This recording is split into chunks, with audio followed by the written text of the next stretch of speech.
And now I'd like to introduce my very good friend, Jeff Swinoga, President and CEO of Exploits Discovery. Jeff?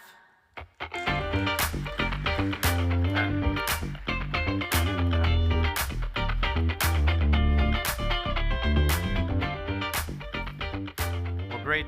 Thanks for everyone to attend.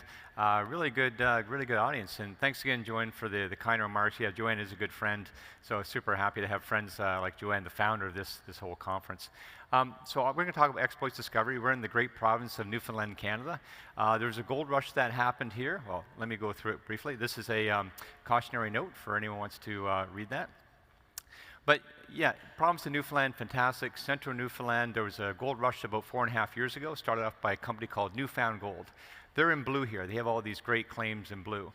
And they had a fantastic gold intercept. They've been drilling for 4.5 years, 20 gold discoveries, and we've got all the property in yellow. So we're very well positioned. We had a great staking situation about a year and a half ago to pick up our Bullseye property, the Gazebo property, which I'll go through in more detail. But more importantly, what's an overview? Great land, great supporting shareholders with Eric Sprott at 16%, Newfound Gold at 8%. We've got over $6 million in cash. It's always important to stay well funded. We just announced a new drilling program this year, and we had our first gold discovery last year.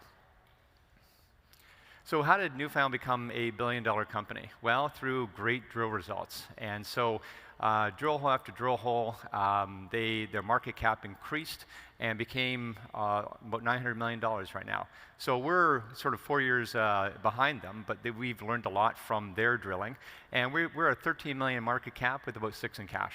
So we see a pathway, hopefully, to a billion-dollar success again in Newfoundland. A bit of our capital structure. As I mentioned, we've got adequate cash, market cap about $13 million.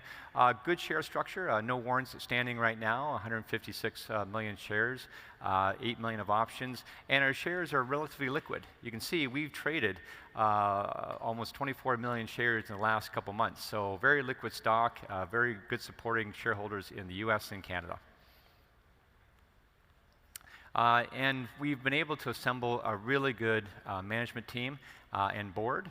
I've been in mining for about 25 years, various projects around the world in Mexico and Africa, and super pleased to be here in Quebec City, but also working in the province of Newfoundland. Ken Tiley joined us about 2 years ago. He came from McEwen Mining, a big company guy, working with big budgets, big teams, fantastic individual. Fiona's our CFO, fantastic CFO. Shanda's here in the audience. She joined about 2 years ago as well. Great background, working with different companies from IR and corporate development. And from a board perspective, we have Doug Cater. Doug Cater was the VP of Exploration for Kirkland Lake. Eric Sprott was the chair, and Doug was sort of the VPX. And he's one of the key individuals, the geologists, that went down to look at Fosterville mine to do due diligence before they acquired that. And Fosterville is the highest grade, most profitable mine in the world because they found the Swan Zone. So Doug was part of that team. Great to have him on the board. Larry Short is a wealth manager in the province, knows everyone, wrote a book on wealth management, so tremendous guy. Siri does sustainability consulting, helps a lot of mid-tier companies in mining for ESG governance and sustainability. And Rod Husband is a sort of economic geologist, and he's a super smart guy and is out in Vancouver. So more importantly, the guys on the ground. I honestly, I can't say enough about our team. They're all local. They're either from St. John's, Gander, Gambo, local areas. These are the guys that make it happen day in, day out. They love working in their own backyard in the province. Some used to work from away, and now they get to work here. So they know the area like the back of their hand. So how did the gold get there? So orogenic gold really just means mountain building process. So there's a number of faults that were created in the province of Newfoundland. And you can see as the pressure built up with tectonic plate action, there was sort of weakness in the rock, and these fluids were allowed to push up and bring the minerals like gold to the surface and near surface. So the one we're focused on most importantly is the Appleton Fault. Again, this is like the early days of the Abitibi, because exploration really just started gaining traction here in the last 4 or 5 years. So the Appleton Fault is the key fault, but we're not finding the gold in the fault area, like in the black line. It's more in the blue lines beside it, because as the pressure drops and the heat falls, that's when gold kind of drops out of solution, and that's where we're finding the discoveries. So it's beautiful looking core. You can see here you got Newfound core on the left, you got Fosterville, again the most profitable high-grade mine in the world, and then you've got our first drill hole. Beautiful looking quartz with stylites, gray stylites going through it, antimony, pyrite. There are some bugs, like a bit of cavities, if you will, or openings in the rock, and VG, visible gold. So it's just beautiful to see on the rack. So we're going to talk about Bullseye. Bullseye is a claim we picked up about 1.5 years ago. We beat out like 100 competitors. Eric Sprott called me up the next day and said, how did you beat out everyone? And we just got good at staking, because I think we had to be. These claims were coming up. We asked for guidance on how to get good, and we used a lot of different techniques, and we were very successful. In fact, I think our stock jumped from like 15 cents to 34 in a day when we got this. So we're very pleased to do this. But the second question he asked was, when can you drill? So we started drilling right near the Appleton Fault, and we just really, the first drill hole was just to see, where do we intersect this Appleton Fault? You're not quite sure exactly where the fault goes through your property. So super happy to have 14 grams over half a meter. You can see, again, quartz, the visible gold there is in green. So very pleased with that. Then we kept drilling, of course, hole number 5, almost 13 grams of gold over 4 meters. There's the core box you can see, again, VG.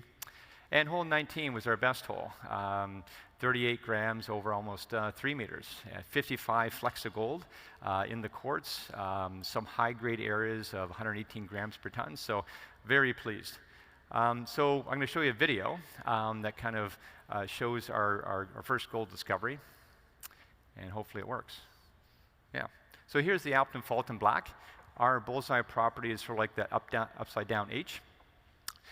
Here's our 30 drill holes that we put into Horseshoe, and it's open in all directions.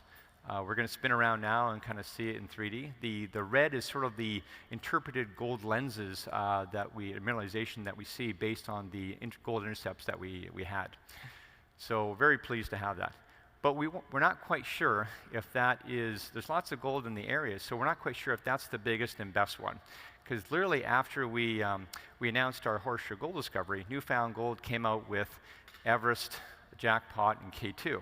So our Bullseye property is in red here, and those sort of drill collars that you see are Newfound Gold's property there. So we're like saying, okay, well, Newfound Gold's doing a ton of work just south of us. Let's see where that leads us. And sure enough, you can see from the press releases, they've been really focused on this area. This is a picture of Google Earth back about 1 year from now. So you can imagine all the drilling they've done since that year has gone by.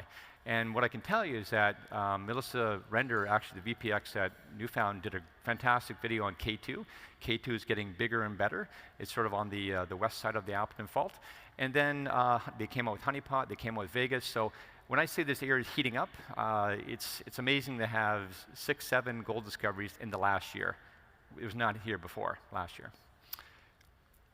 So we're focused on a few different areas. Even though we had 1 gold discovery, we've got A, B, C, D areas we're focused on. We're going to be targeting Area B because I'm going to show you, again, a short video to explain why we like it so much. So there's all these splays kind of coming off the Appleton Fault you see here in blue. And so what we see we've done kind of downhole televiewer, and you can see that certain splays are kind of lining up to being a little more high probability than others. So we're going to be focusing on this area here for our new drill program that we just announced on Monday. It's a small targeted drill program, but only about 2,500 meters. But the plan is to be successful and then continue that up and follow it up as we get more directional vectoring on some of the new drill holes that we can follow up on. So that's the drilling program. Also, another thing that's happened in the last couple months is we've gotten seismic information. Now, seismic is more used in oil and gas, but here what Newfound Gold has done, they spent about $10 million going down deep into the earth, about almost 8 kilometers. They've done 3D to about 3 kilometers. And what's important here is that when I explain orogenic gold, it comes from below. It's mountain building process. It's fluids coming up. So if you can imagine that if there's gold at surface, we have to sort of track where the source has come from. So that's really important to define. So we get the information for free from Newfound because they went over our property to get down to that depth. So we actually hired the same analyst to high size that they have, so we can get a good interpretation about where at depth the source of the gold could be. So we're meeting them weekly, and stay tuned for sort of a seismic interpretation on our property here. Oh, and also Televir, fantastic process. We just started doing this to help out because of all the kind of splays and fragments that sort of where we're finding the gold. Directionally, we want to make sure that we're becoming more accurate. So it's basically a probe that goes down existing drill holes that uses sonar and other techniques to kind of see how the drill hole is unencumbered, if you will, or unfragmented. And it helps with the vectoring about where we want to place our next drill hole. So this has been very helpful in terms of our drill program that we just announced. And also gazebo. So far we've focused on the small property called Bullseye to the south, where all the action is happening, where everything's heating up. But gazebo is 7 kilometers along the Appleton Fault to the north. So we need to get to gazebo. We've been doing a lot of till sampling on it, looking for hot spots. We see a lot of gold grains in the soil, like 14 times more than background, which is great to see. We're advancing each of those kind of hot spots, getting better at it. And we're also, from a geophysical perspective, we see similar splays coming off the Appleton, like a feather, down south. So we think gazebo could be our $1 billion property, much like Newfound. Like we could put all of Newfound's 20 gold discoveries basically into our gazebo property. So we do want to get to gazebo, but Bullseye is the focus right now. So yeah, so the near-term catalyst for us is we announced a drill program. We'll probably kick that off mid-June. We'll have assays out probably late July, early August. We're looking at other areas, like I mentioned, K2 to the west getting bigger and better. And then to the south there too, there could be like a parallel Appleton Fault kind of going through based on some of the seismic information that's come out. So we're very pleased to see sort of multiple faults kind of going through our Bullseye property. And also watch out for seismic. Gazebo, we're going to be advancing, doing more till sampling on. Stay tuned for some of those exploration programs. And yeah, the guys are there. They're there today doing some till sampling, making sure we can advance these properties, advance these targets around gazebo. So yeah, so I think we're doing everything we need to do to be successful in the beautiful province of Newfoundland. Great founding shareholders, well cashed up, great management team on the ground at corporate, great board, and so we've got all the ingredients to be successful. So I want to thank you very much.